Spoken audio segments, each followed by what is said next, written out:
आज हम जुमा मस्जिद में हैं। हमारे साथ दो शख्सियत बैठी है। एक तो हमारे माहिम के मैनेजिंग ट्रस्टी है जो सुहेल खंडवानी साहब है, और जुमा मस्जिद के ट्रस्टी है शुएब खतीब साहब है। ऐसा नज़ारा बहुत कम देखने मिलता है कि जो बड़े इदारे, मुसलमान के जो बड़े दो इदारे माने जाते हैं, दोनों ट्रस्टी एक साथ देखने मिले हैं। तो आज ये पूछेंगे सर, पहले तो जानना चाहेंगे आज ये जो बैठक है, ये आने वाले वक्त को, इलेक्शन को लेकर बैठक है कि मुसलमान किसकी उर्जान में जाना चाहिए, या कम्युनिटी के लिए बैठक है, या चांद के लिए बैठक है कि कल ईद होगी नहीं, बैठक किस लिए थी? आज दोनों को एक साथ देखा गया। देखिए, सबसे पहली चीज़ तो ये है कि ये रमज़ान का अलविदा रमज़ान चल रहा है। अल्लाह रब्बुल इज़्ज़त जो है पूरे महीने में जितने भी उम्मत के ऊपर आमाल किए, अल्लाह वो कबूल करे। और जो हालात पूरी दुनिया में मुसलमानों के ऊपर है, अल्लाह इन आमाल की बुनियाद के ऊपर पूरा आलम से ये आफत और मुसीबत जो मुसलमानों पे या जिस मुल्क में जहाँ पर जो मुसीबत है, अल्लाह उसको इस रमज़ान की बाबरकत मेहनत से, ईमानियात की मेहनत से इसको ख़त्म करे। रही बात दो इदारे, अल्हम्दुलिल्लाह हमारे सुहेल साहब जो है, मखदूम साहब, वो भी कोकन से थे, और आज जामा मस्जिद, ये भी एक कोकनियों का बेहतरीन इदारा है। हम सब जुड़े हुए, हम एक हैं। आज ये इदारे अगर एक है तो ये लोग जो है आज एक प्लेटफॉर्म पर है, और मैं चाहूँगा कि ऐसे इदारे मिलकर सरपरस्ती में काम करना चाहिए, चाहे फिर वो कोई भी शऊर हो, चाहे वो इबादत का शऊर हो, चाहे वो पॉलिटिकल शऊर हो, क्योंकि मुसलमान को अल्लाह के नबी ने किसी शोबे में यतीम बना के नहीं गए। हर शोबे में जो है हमको रहबरी और गाइडलाइन करके गए हुए। आज मुसलमान जो है वो चीज़ों को छोड़ दिया, इसलिए जलील हो रहा है। तो ये चीज़ें हमारे पास, एक बेहतर रहबर हमारे पास है जिनको हम मानते हैं, तो हमको उनके ऊपर फॉलो करना चाहिए। रही बात आज के मुलाकात की, तो मुलाकात तो असल चीज़ थी कि सुहेल साहब और उनकी पूरी टीम जो है वहाँ पे आज इफ्तार के लिए जामा मस्जिद में आई है। हम कल गए थे कुरान शरीफ को ज़ियारत के लिए। तो ये चीज़ें जो है वो उम्मत को जोड़ने के लिए एक निज़ाम है, और हम चाहेंगे कि अल्लाह क़यामत की सुबह तक की इस चीज़ को कायम और दायम रखे।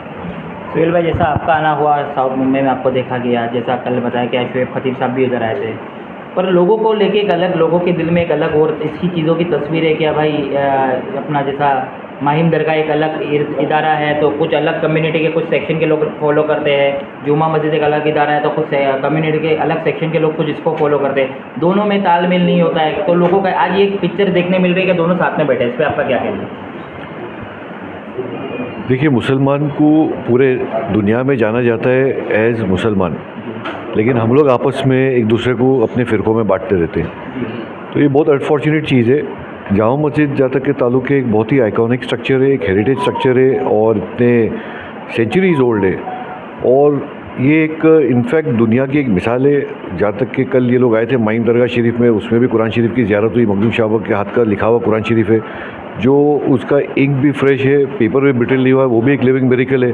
तो ये सब मुसलमानों के इरादे, जो ऑर्गेनाइजेशन जो चल रही है, अल्हम्दुलिल्लाह ये क्यों चल रही है? बिकॉज हमेशा एक कॉन्सेप्ट अगर है कि institution is bigger than individual. आज हम लोग हैं, कल नहीं रहेंगे, बट अगर इंस्टीट्यूशन हमेशा रहेगा, तो वो सोच से अगर लोग यहाँ काम करते हैं तो इंशाल्लाह ये सब चीज़ जो है और ऑर्गेनाइजेशन आगे बढ़ेंगी।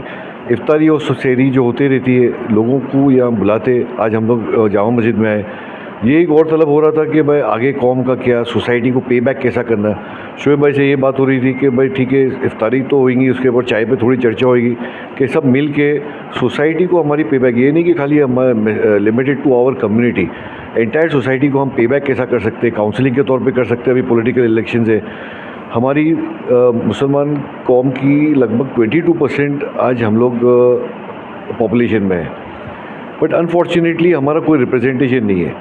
ये क्यों रिप्रेजेंटेशन नहीं है, इसके ऊपर गौर फिक्र होना चाहिए। कम से कम इतना तो होना चाहिए कि हम जिसको चाहे वहाँ तक एक पोजीशन तक ला सकते, तो वो एक कम से कम हमारी स्ट्रेंथ हमारे को दिखाना चाहिए। We are not connected with any political party. हम एक रिलीजियस प्लेटफॉर्म में, हम एक सोशल ग्रुप है, कल्चरल ग्रुप है, बिजनेस ग्रुप है, but at the same time political सोच is very important for economy and commerce of a country. तो जब तक कि हम उसके ऊपर गौर फिक्र नहीं करेंगे तो it will be very difficult. तो मैं चाहूँगा कि लोग भी इसके ऊपर सोचें, और ऐसा नहीं कि भाई हमारे को ये पर्टिकुलर पॉलिटिकल पार्टी को सपोर्ट करना है। अगर मैंडेट समझो एक्स पार्टी को आ गया, पूरे पॉलिटिकल पार्टी का, पब्लिक का, तो we have to support that mandate वाली पार्टी को, बिकॉज इवेंचुअली वो एक गवर्नमेंट है। तो we are not against any party nor in favour of any party, we have to see the right party for the economy of the entire country. हमारी जो youth है, youth के भी देखे जैसा मुस्लिम को लेके, कम्युनिटी में यूथ को लेके, क्या लोग अपने जो माशरे में जो लोग हैं वो बहुत देखा गया होगा क्या हमेशा उनके मसले होते हैं क्या, जो या तो मारामारी के मसले हैं या ड्रग्स में अटके हैं। आज कई यूथ है, साउथ मुंबई के ले लो या पूरे मुंबई के ले लो, जिनकी जवानी जेलों में कट रही है, उनके घर वाले परेशान हैं। तो ऐसे यूथ लोग के लिए आप लोग का कैसा पैगाम रहेगा? जैसा आप सरपरस्त माने जाते हो कौम के, और ऐसे बहुत कौम के सरपरस्त होते हैं जो खाली मीटिंगें होती है, बातें होती है, पर कौम के लिए प्रैक्टिकल कुछ नहीं होता।